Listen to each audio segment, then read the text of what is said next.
Hello tout le monde, j'espère que vous allez tous très bien. Moi ça va super, je suis trop contente de filmer une nouvelle vidéo aujourd'hui. Ça fait une éternité que je n'ai pas filmé puisque j'ai déménagé, donc c'est pour ça d'ailleurs que vous avez un nouveau décor.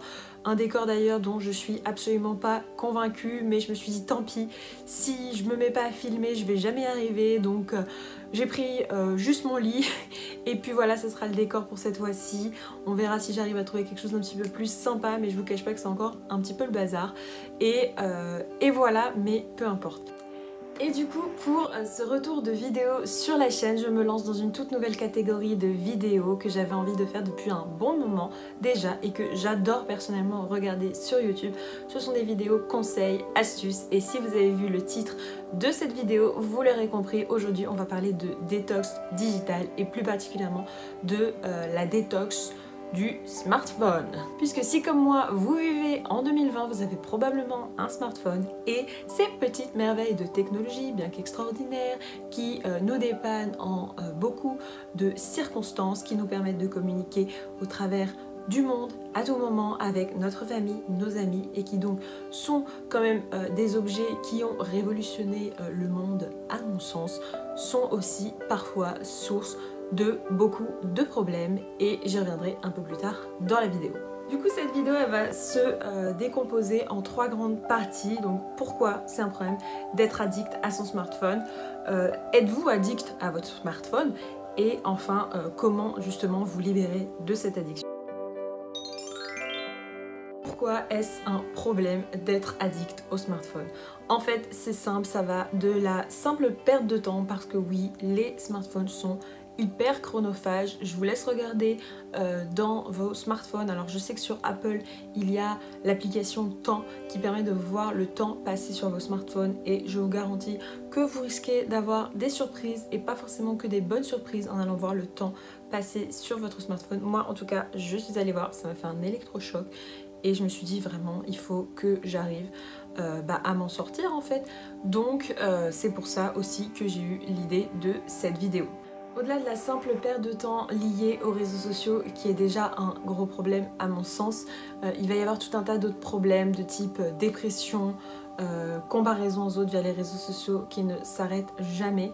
Montesquieu disait, et oui je cite Montesquieu tout à fait, si nous voulions qu'être heureux, cela serait bientôt fait, mais nous voulons être plus heureux que les autres, et cela est presque toujours difficile puisque nous croyons les autres plus heureux qu'ils ne le sont vraiment.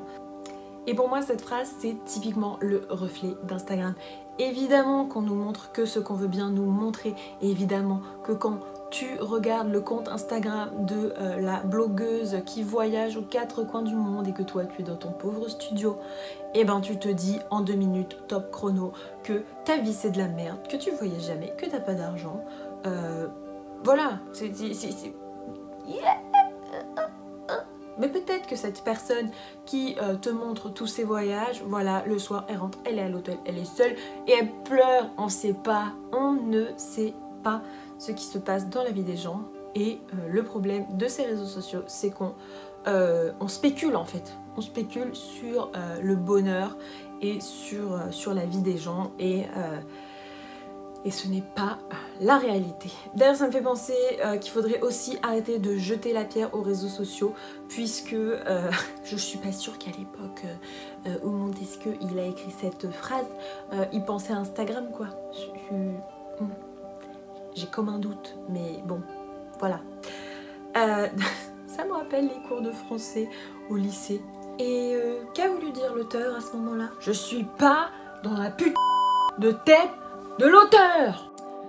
Donc oui, pour en revenir à Montesquieu, je suis pas sûre qu'à l'époque il parlait d'Instagram, mais ce qui est sûr c'est qu'il avait déjà bien identifié ce problème qui est la comparaison aux autres tout simplement. En plus de la dépression et de la perte de temps, les méfaits de cet objet pourtant si pratique sont quand même nombreux si on en abuse. Ça peut aller des problèmes de vue, des troubles du sommeil, du stress, de l'anxiété, des douleurs articulaires, bref, c'est pas jojo. Je suis loin de vous dire qu'il faut absolument bannir le smartphone de votre vie, mais je pense quand même qu'il faut limiter l'utilisation de cet objet. Et en fin de compte, j'ai envie de vous dire, en toute chose, il faut savoir raison garder et c'est valable aussi pour le smartphone. On va maintenant se poser la question de savoir si vous êtes addict ou pas à votre smartphone et pour cela je vous propose une liste de quelques questions auxquelles vous pouvez répondre et si vous répondez oui à plusieurs de ces questions, c'est que probablement vous êtes un petit peu addict. Et surtout, ne vous blâmez pas pour cela, j'ai moi-même répondu oui à un certain nombre de ces questions. Donc c'est parti. Première question, vous ressentez de l'angoisse ou de l'euphorie quand votre téléphone sonne? Vous perdez totalement la notion du temps lorsque vous êtes sur votre smartphone. Et oui, qui n'a pas scrollé des minutes, voire des heures durant avant de se rendre compte du temps qu'il avait perdu je ne me prononce pas. Troisième question, regardez-vous votre téléphone même si vous n'avez pas de notification parce que on ne sait jamais. Hein? Vous sentez-vous totalement incapable de sortir de chez vous sans votre smartphone? Ben pareil, hein, parce qu'on ne sait jamais. C'est sûr qu'en allant à la boulangerie, vous prenez quand même un grand risque. Alors celle-ci, elle me fait beaucoup rire parce que moi, clairement, c'est 1000 fois oui. Êtes-vous de mauvaise humeur lorsque votre connexion est lente, voire coupée? Voilà. Bon. J'ai presque... En fait, vraiment, no judgment entre nous les gars, parce que moi, j'ai presque répondu oui à toutes les questions, en fait. Voilà. Donc, bon. Je pense que le verdict est sans appel, hein? Et enfin, la dernière question, avez-vous du mal à rester un temps complet? Donc quand je dis un temps complet, c'est le temps du dîner, le temps de regarder un film, le temps de dessiner, etc., etc., etc., sans regarder votre téléphone.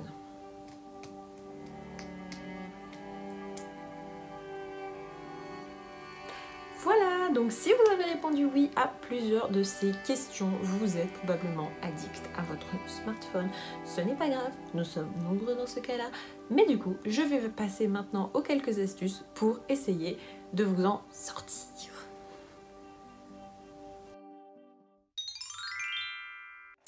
Donc on passe maintenant aux solutions pour essayer de vous faire passer moins de temps sur votre smartphone et donc de vous épargner tous les méfaits liés à ce petit bijou de technologie. Du coup, la première astuce pour passer moins de temps sur votre téléphone, c'est de revoir son organisation. Pour ça, c'est très simple. Je vous invite en fait à trier tout simplement les applications par ordre d'importance, désinstaller les applications inutiles, garder les applications que vous utilisez régulièrement uniquement. Elles doivent tenir sur un seul et unique écran, donc vous pouvez les réorganiser par catégorie. Par exemple, moi j'ai fait une catégorie réseaux sociaux, une catégorie finance, une catégorie achat, enfin voilà, c'est assez simple en fait, hein, mais ça vous permet au moins de ne pas vous perdre dans vos applications et donc de perdre à nouveau du temps sur votre smartphone. La deuxième astuce que je vous propose, c'est de limiter les sollicitations. Pour cela, comment faire? Eh bien, tout simplement en désactivant les notifications au maximum. Quand je dis désactiver les notifications au maximum, c'est de désactiver en fait tout ce qui n'est pas messagerie, alors WhatsApp, Messenger, tout ça, moi j'ai conservé. Par contre, j'ai désactivé tout ce qui est Instagram, Facebook, toutes les autres applications en fait, quasiment en dehors des messages et des appels. Tout est désactivé, si bien que le téléphone quand même sonne moins souvent et vous n'êtes pas tout le temps, constamment en train de regarder les notifications, votre téléphone qui s'allume, qui s'allume, qui s'allume, qui s'allume, en vous disant « Regarde-moi, regarde-moi, regarde-moi ». La troisième astuce que je vais vous donner, c'est de miser sur votre fainéantise. Pour cela, complexifier l'accès à votre smartphone. Donc désactiver tout ce qui est reconnaissance faciale, reconnaissance via les empreintes. Je ne sais pas ce qu'il est possible de faire sur les téléphones Android, mais en tout cas sur les téléphones Apple, il est possible de mettre en fait un mot de passe en caractère texte. Donc mettez un mot de passe caractère texte assez long, assez pénible, et vous allez voir qu'en fait la simple flemme de déverrouiller le téléphone va en général vous faire renoncer à consulter votre téléphone. En fait, le fait de complexifier l'accès à votre smartphone lorsque vous le consultez un petit peu par pur automatisme va tout simplement vous faire réfléchir à deux fois. Moi, j'avais vraiment pour habitude de prendre le smartphone, le déverrouiller et le regarder. Et là, c'est parti, ça scrolle, ça scrolle, ça scrolle. Et finalement, on n'avait juste rien à regarder sur le téléphone. On l'a juste pris par automatisme. En fait, une fois qu'il y a un mot de passe un petit peu plus compliqué pour le déverrouiller, on se dit, mince, je déverrouille, limite je loupe le mot de passe, je recommence une fois et là je me dis mais attends, vraiment t'as besoin là? Est-ce que vraiment t'as besoin de regarder ton téléphone? Eh ben je vous garantis que une fois sur deux vous allez vous dire ben non en fait j'ai pas besoin donc je le repose. La quatrième astuce que j'aimerais vous donner, c'est de bannir le téléphone portable de votre chambre. Réinvestissez dans un radio-réveil pour ne plus avoir cette excuse de « Oui, mais j'ai besoin de mon téléphone portable parce que je n'ai pas de réveil pour me réveiller le matin et que donc j'ai absolument besoin de mon téléphone portable sur ma table de nuit. » Non, là vous prenez un radio-réveil, donc au moins vous êtes sûr et certain que vous pourrez vous réveiller le matin et ensuite le soir pour vous divertir un petit peu, opter pour un livre. Pour ma part j'ai ma liste de Kindle, c'est parfait, et on oublie tout ce qui est smartphone, série dans le lit. Et vous allez voir que pour ceux en tout cas qui ont quelques troubles du sommeil, rien que de vous imposer ces deux petites choses, parce qu'il y a plein d'autres techniques, je pourrais vous faire des vidéos sur le sommeil et sur retrouver un sommeil de qualité. Si ça vous intéresse, dites-le moi dans les commentaires, mais en tout cas déjà commencez par bannir le smartphone et reprendre un bon bouquin et vous allez voir que déjà vous allez vous endormir comme un bébé en 5 minutes top chrono. Enfin en tout cas pour moi ça a été radical tout simplement. La cinquième astuce que j'aimerais vous donner, c'est de ne pas l'associer systématiquement à vos sorties. Alors bien sûr, je ne suis pas en train de vous dire de ne pas le prendre avec vous lorsque vous sortez le soir. C'est quand même un objet pratique qui va vous permettre de communiquer avec les gens avec qui vous avez éventuellement rendez-vous, vous permettre d'appeler un taxi si nécessaire, vous permettre de faire GPS également. Donc gardez votre téléphone pour les vraies sorties. Mais par contre, si vous avez une course à faire, si vous voulez aller à la boulangerie, pour toutes les petites courses de proximité en fait, autour de chez vous, où vous n'avez besoin de rejoindre personne, eh bien je vous invite en fait vraiment à laisser votre téléphone chez vous et vous allez voir, ça ne changera absolument rien. Vos courses vont très bien se passer, tout va très bien se passer et au moins ça sera un temps de plus où vous n'aurez pas consulté votre téléphone de manière intempestive. La sixième astuce que j'aimerais vous donner, c'est de le bannir en société.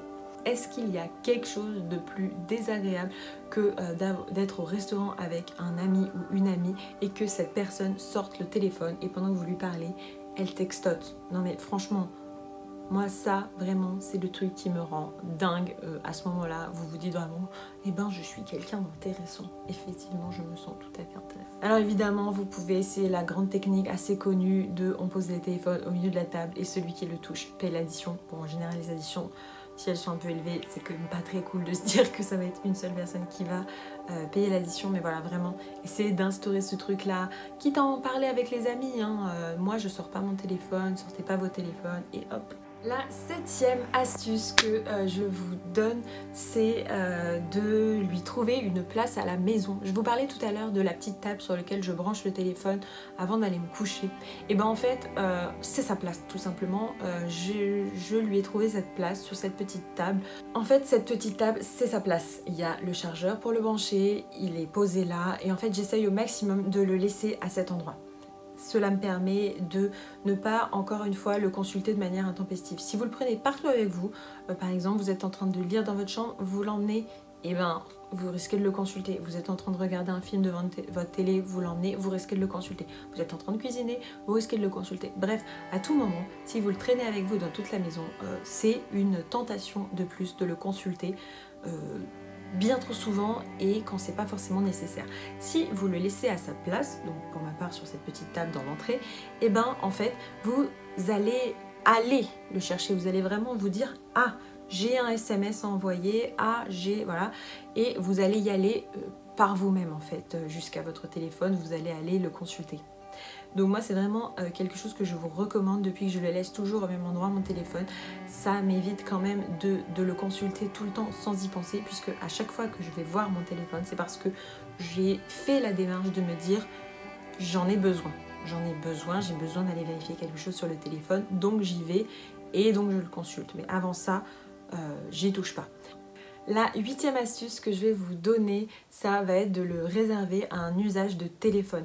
En fait, c'est pas forcément de le réserver à un usage de téléphone, mais en tout cas, c'est de n'utiliser que certaines applications dessus et de dédier les autres à un autre appareil. Moi par exemple, j'ai conservé tout ce qui est WhatsApp, Messenger, toutes les applications de messagerie. J'ai conservé également certains réseaux sociaux, Instagram, Facebook, etc. Mais par contre, tout ce qui est Netflix, YouTube, tout ça, j'ai désinstallé. Netflix, c'est sur la télé uniquement. YouTube, c'est sur mon ordinateur uniquement. Et comme ça, au moins, il n'y a pas de mélange des usages, il n'y a pas de temps passé pour rien sur le téléphone. Si j'ai envie de regarder YouTube, je prends mon ordinateur, l'écran il est plus grand, je peux me poser tranquillement pour profiter de ma vidéo, alors que encore une fois, YouTube sur le téléphone, c'est vraiment les vidéos qui s'enchaînent et on est moins, en fait, pour moi, en tout cas ce que j'ai constaté dans mon usage, c'est que si je regarde YouTube sur mon téléphone, je vais avoir tendance à être beaucoup plus passive, je vais laisser les vidéos s'enchaîner, je vais regarder des choses, voilà, donc j'ai pas forcément été maîtresse, j'ai pas forcément initié cette vidéo, vous savez, hop, quand ça tourne là et que ça enchaîne sur une autre vidéo. L'avantage en fait de mettre votre ordi, c'est qu'il est plus gros, il est moins facile à transporter, enfin voilà, même si c'est un ordinateur portable, ça se transporte quand même moins facilement qu'un téléphone. Et du coup, moi, juste le fait de regarder plutôt YouTube sur mon écran d'ordinateur, et ben une fois que j'ai regardé la vidéo que j'avais envie de regarder, j'ai quand même tendance beaucoup plus à plier qu'avec le smartphone. C'est des petites astuces comme ça, mais voilà. Essayez vraiment de le dédier à un usage unique et non pas à plein de choses dans votre vie. La 9e astuce, elle est assez évidente, mais pourtant je vais quand même la redonner, c'est vous fixer une limite.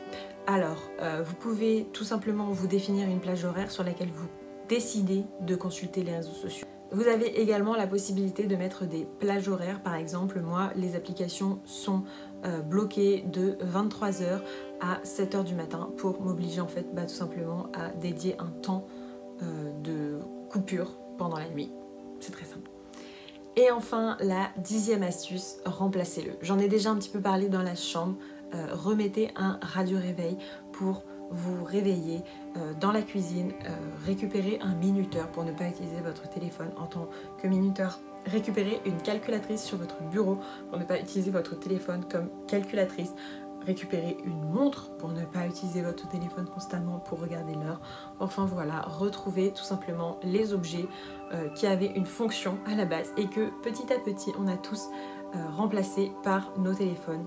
Et vous verrez, c'est autant de sollicitations en moins pour regarder votre téléphone et donc potentiellement moins de temps passé dessus. Une fois que toutes ces astuces ont été mises en place, alors vous n'êtes pas obligé bien évidemment de toutes les mettre en place, mais au moins quelques-unes par-ci par-là, je vous invite à constater vos progrès par vous-même via l'application Temps et vous verrez normalement, assez naturellement, vous allez passer moins de temps sur votre smartphone. Et pour aller plus loin, vous pouvez également parfois faire des détox digitales, c'est-à-dire le temps d'un week-end ou pendant des vacances, tout simplement ne pas utiliser votre téléphone du tout.